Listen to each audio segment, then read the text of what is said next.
Hi everyone, I'm Melissa Dudon. Welcome to Trending Vegas. We're talking about the major trending stories you're seeing on your social media channels. I'm joined by a portion of our city social media team, including Shane Savannah-Preety and Natasha Shahani. Hi. And our guest today, JJ Snyder from Channel 13's The Morning Blend. Thanks so much for being here. Thanks, Melissa. I'm so excited to be here. We've been trying to get JJ on for a while. Our schedules are always not syncing up, but we finally made it work. I know, you and I, we're living busy lives, but today's the day. I know, I'm so glad you're here. So I love your social media accounts because they're just so full of energy and smiles, and you should follow her online. She's really great. Talk to me a little bit about that personal, business, social media vibe you've got going on. Yeah, oh my gosh. Well, I have a lot of fun on social media, and I knew you were going to ask me that. Yeah. So I was thinking about it this morning in the shower, actually, and I got a great new shampoo and conditioner, by the way. I should share with everybody. I did, for real. But I have a mission. I'm on a quest to keep social media positive for me. Yeah. And what that means is it's almost like a vice at times. Like it's like sugar or coffee for me. Like a little bit of it is really good and it can really give me a boost of energy. But then too much of it can really be negative. And I'm very sensitive to it becoming negative in my life. So that's actually a really good way of putting it. Thank you. Do you like that? Yeah. Kind of like just another part of my day. But I am determined to keep it a positive experience. And that means from creating content that I think is creative and also through my interactions with people. And I'm pretty fortunate, I have to say, that I have kind of a core group of friends that maybe I have not, you're giggling at my stuff. The video. Oh, how fun was this, the Neon Museum? Well, and then you got this thing, this place. Oh, the Happy Place. Yeah. Yeah, that, I mean, if you haven't been to the Happy Place, you must go. Jason Dinant, who was a guest here on the show, he does social media for the station, and I went down and had an incredible experience there. So yeah, I'm just really determined to keep it positive. And I see a lot of negativity on social media, and I have certain things that are kind of triggers for me, and I will unfollow people when I see certain things over and over. Well, that's healthy, whatever works for you. And I think for everybody it's different, and you have to know what your triggers are. So that is true. Good. It is different for everybody. Absolutely. So. Well, we're very glad you're here. Yeah, thank you. We have a lot of interesting topics to get to. Our first topic got national attention after video of Ellen DeGeneres and former President George W. Bush were spotted sitting next to each other at a Dallas Cowboys game. Take a look. People were upset. They thought, why is a gay Hollywood liberal sitting next to a conservative Republican president? Didn't even notice I'm holding the brand new iPhone 11. And, but a lot of people were mad, and they did what people do when they're mad. They tweet, and but here's one tweet that I loved. This person says, Ellen and George Bush together makes me have faith in America again. And exactly. Here's the thing, I'm friends with George Bush. In fact, I'm friends with a lot of people who don't share the same beliefs that I have. We're all different, and I think that we've forgotten that that's okay, that we're all different. For instance, I wish people wouldn't wear fur. I don't like it, but I'm friends with people who wear fur. And I'm friends with people who are furry, as a matter of fact. I have friends who should tweeze more. And but just because I don't agree with someone on everything doesn't mean that I'm not going to be friends with them. When I say be kind to one another, I don't mean only the people that think the same way that you do. I mean be kind to everyone. Doesn't matter. Kristen Chenoweth, one of my favorites, replied, "This is exactly the way I believe, and I love you even more." And then we have this one from Dax Shepard, "Preach." But then I thought this was interesting. This is from Robert Cameron. "People who are privileged and immune from harm need to stop telling people to grow up." And so coming back out to us, I really kind of feel like this was the back and forth I saw on social media a lot. A lot of people saying, yes, just be kind to each other, which is Ellen's message. But a lot of people saying, well, that's very easy for you to say because you have money, you have fame, and so it's easy to turn the other cheek for you. And I thought it was an interesting back and forth. What did you see and notice on social? Well, first of all, I loved Ellen's response because she addressed the whole situation with a brilliant, hilarious monologue. Right. And I think that's what we all could use is a little bit of humor about the whole thing, quite frankly. And to be honest, I don't even think it's about wealth and privilege, although I understand how much wealth and privilege we're talking about being in a box at a Cowboys game. I get that. There's only a few people in the country who get asked to do that. that, and they're at a level of money making that most of us never even see. However, I think it has to do more with being polite in public. You could be at a party with people with absolutely no money, and you're brought together with a group of neighbors, and you're going to be on your best behavior because that's what we were taught growing up. Right. Is be kind to other people, be polite, put your best face forward, and if you have a problem with someone, discuss that with them in the right arena.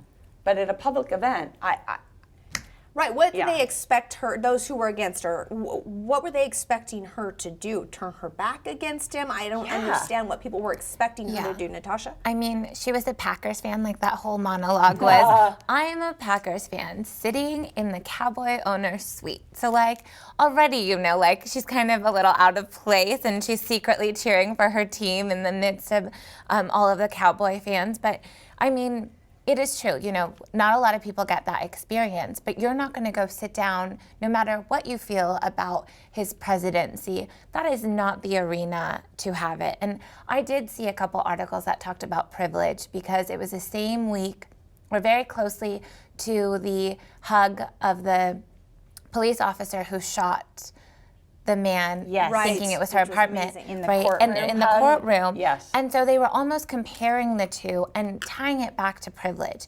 And that's one of those things, like, that's a trigger for me. Like, let's not, yes, privilege might be a discussion to have, but this is a world that needs kindness. So can we concentrate on the positive messages instead of making it something that it might not be? Right. And Shane, I know you have a lot to say on this. So. You've been biting your lips. I've been watching you. Here we go. I mean, this is a very polarized time, and her tweet got 517,000 likes. Mark Ruffalo's response to her against that whole situation got 407,000 likes. So we're pretty evenly divided on this topic. I'm all for civility, but I think the issue that the other side is trying to have is that, look, do you have a responsibility if you've got a racist friend to call them out on it? Because they're not going to listen to, they're not going to listen to people outside their circle, basically. Ellen didn't just happen to be in the box with Bush. She said they're friends. So she has this opportunity to be the voice of the other side because he did, sponsor, he wanted the constitutional amendment against gay marriage. He wanted, these things that directly affect her community. And she's kind of an icon for LGBTQ rights. So you have that opportunity, and are you using it? Because she's great at deflection with her humor and stuff like that. She made fun of the situation, and I think people aren't against civility. They aren't against being nice to people with different viewpoints. I just think that they are seeing her missed opportunity. Now that you're a voice, now that you have this responsibility in this platform, are you using it for good to help change? But how do they know that she's not using it for good? What were you going to say, JJ? No, I just it goes way beyond. Just acting civil. I think there are a lot of people who responded on Twitter who would have been thrilled if she would have stood up and thrown a drink on him. Honestly, true. And that's just the society we're living in, where just because you believe something, it gives you permission to act out. And it's almost like there's a crowd that's craving that behavior, and I just don't support it. It's ridiculous. Not only that, but one man is not responsible. Even the president of the United States, and we have quite an interesting president right now. That one man, Bush, is not responsible entirely for all those policies. It's him. It's his cabinet. It's his administration. And I mean, America, we've always differed about things. We have to have.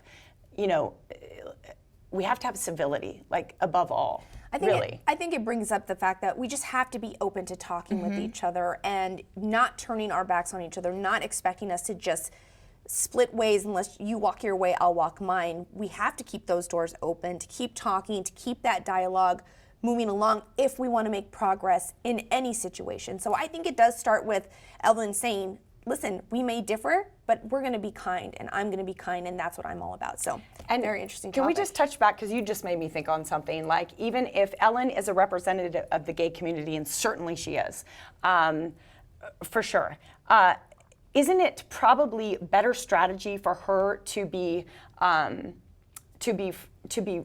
a speaking relationship with somebody who has opposite views, as opposed to creating a scene or creating a wedge? I think that's the thing, is people are like valuing showing their hatred for each other, and that historically hasn't proven to be a good, policy towards healing, right? I think that, it just shows the kind of times we're living in, where everyone wants that anger, everyone has that anger, they want everyone to display it, and that's just, in our opinions, not the right way to display. Maybe we all need to just go to yoga. Yeah. Maybe we all need to just take a deep breath. Also in the history of gaining rights, Yes. Especially with African Americans, the civil rights movement wasn't just about being nice. So there's Absolutely. There's that idea that you have to tap into that passion, that anger at some level. It's not just about being passive and accepting. So I think that's... And Ellen hasn't been. She has been an avid spokesperson. She literally almost lost her career when she came out. Yeah. Like she hasn't been. Well, it's a good point. Yeah, very, very good points. I knew this was going to be a good topic to talk about.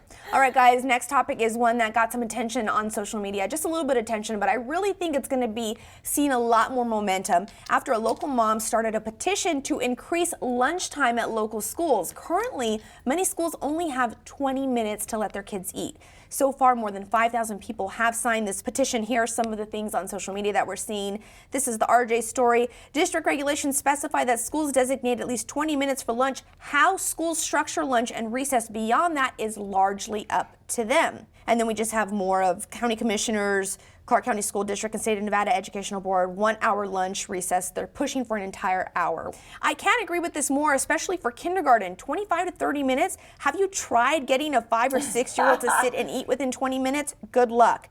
And then this one.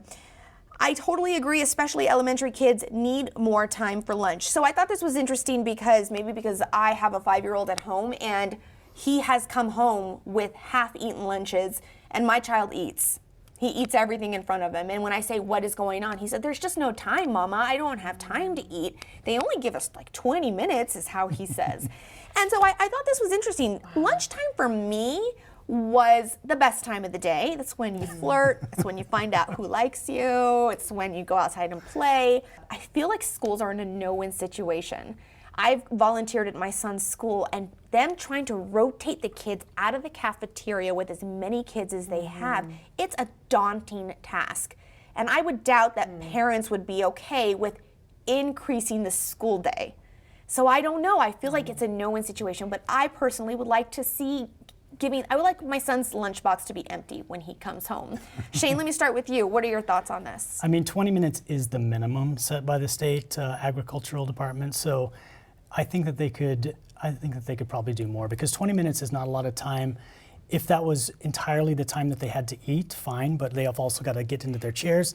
If you're buying lunch, you got to stand in line. If you got to go to the restroom, all these things take away minutes, and kids are not the most focused, especially at that age. So 20 minutes goes by really fast. Yeah, JJ? Yeah, I think it's interesting because when I hear you talking, I think about overcrowding and how much maybe that factors into this. So I actually spoke with the mother who started this petition, and she told me that her daughter keeps coming home with a full lunch, and it's just absolutely unhealthy, and it's totally counterproductive to learning if kids don't have proper nourishment during the day. I remember being starving. Do you guys remember being like 6th, 7th grade and you were growing? And I was absolutely starving. You were hangry. Yes. Oh my gosh, I was. Not to mention, a lot of things do get learned at lunch and at recess. You're learning a lot of things even on the social level. Now, adding time to the school day, of course, that's probably out of the question. I think it's really good to shine light on this problem. Is there any way to find more efficiency in the school day so that kids could have a little more time? And I know with the kids getting hot lunch, it's an even bigger problem because out of that 20 minutes, part of that time is standing in line for lunch. I can't even imagine. I will just also say I had peanut butter and jelly pretty much every day. of my life in grade school. So that's when I think back to lunch. Yeah, I had bologna, and to this day I can't believe did? Yeah, I mean, I love bologna, but there was a time in my life when I was like, no, I can't do that. Natasha, what are your thoughts? What are you seeing on social? I mean, I don't have children, but I remember being in school and we had like 15 minutes for recess, and then like a few hours later you would get 30-ish minutes for lunch, and you know, that was like a good balance. But as an adult now, like I need my 30-minute lunchtime. I have to get out of the office. I have to refresh my day. I have to eat, you know? And Shane can attest to this. Like when I don't get out of the office or like we don't eat, like we are a very grumpy group of people upstairs, you know, like in our little cubicle we all share. So you get a lot more of like the hangriness comes out of me. I think you're just going to have a more of increased learning if you give kids the time to just let it out, let their energy out, let their emotions out during lunch, and they can regroup, refocus, and move forward. So I think we're probably going to be talking about this in the future, see where this goes. I know that some districts were having meetings with parents about what they would like to see. So it'll be interesting to see where it goes. All right, guys, next we're going to be talking about another festival headed to town, this one right out of city Las Vegas city limits, but the acts coming in, they're huge names. Intersect will be taking place at the Las Vegas Festival grounds on December 6th and December 7th. Here's a look at their lineup. It's kind of hard to read, but I mean, Casey Musgraves, Foo Fighters, and then this is their trailer.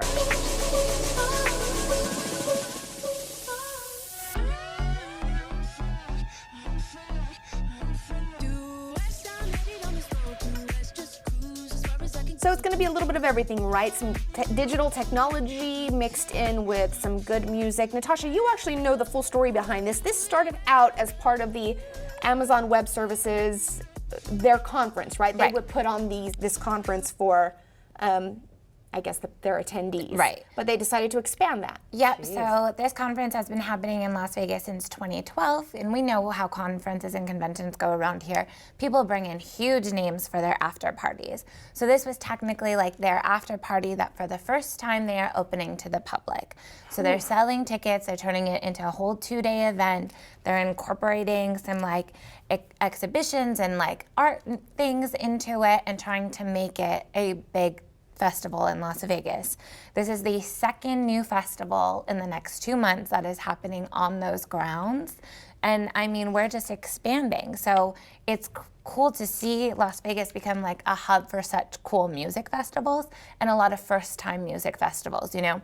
Life is Beautiful started in downtown, Day in Vegas is coming in November, and then Intersect in December. So we're just popping. I think it's just so exciting to know, not to put a damper on it, but you know, 1 October could be a scary remembrance of everyone with an outdoor festival, but the fact that everyone still feels the power and the love to come together to have these festivals, I think is amazing. And I do love the fact that this is happening. It seems like all the cool stuff is really happening in city Las Vegas limits or just right outside, like these festival grounds. And I really think it's a good opportunity for the city of Las Vegas to bring people in downtown and show them all the amazing things we're actually doing downtown. JJ, what are your thoughts? Yeah, I think it's super exciting. It's incredible to see another music festival coming. I'm like, oh my gosh, are we becoming, you know, the center of the country for music festivals? And we are, and it makes a lot of sense, you know, just like sports coming to Las Vegas. We really truly are still the best hosts in the country.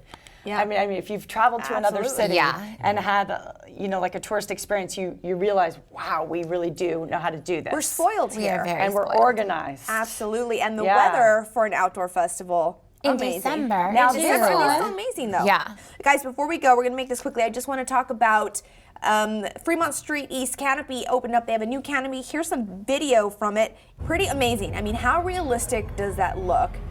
This is getting a lot of social media attention because people want to flock to Fremont Street Experience to see this. And I think it's a huge upgrade. 12.5 million new LED lights. Are they completely done with it? Do you know, is it completely? Should be completely done by New Year's Eve. That is the big reveal. Wow, so this isn't even completely done. No. You think people will come down to downtown to see it, JJ? I mean, people go downtown anyway, and I just love how offbeat the whole downtown experience is. But I will get used to it. It's definitely impressive. And I will just say, I go down to Fremont for the food and the people watching. Yep. Yeah. Oh, yeah. I mean, you cannot beat it. No, it's the best in town. Right. All right. JJ, thanks so much for being here. Thank you. It was great having you. Thanks for having me. Thanks, All you right, guys. Well, the holidays are quickly approaching. Do you have your travel plans ready to go? When we come back, we're going to have some tips to help you make the holidays a little easier to maneuver. We'll be right back.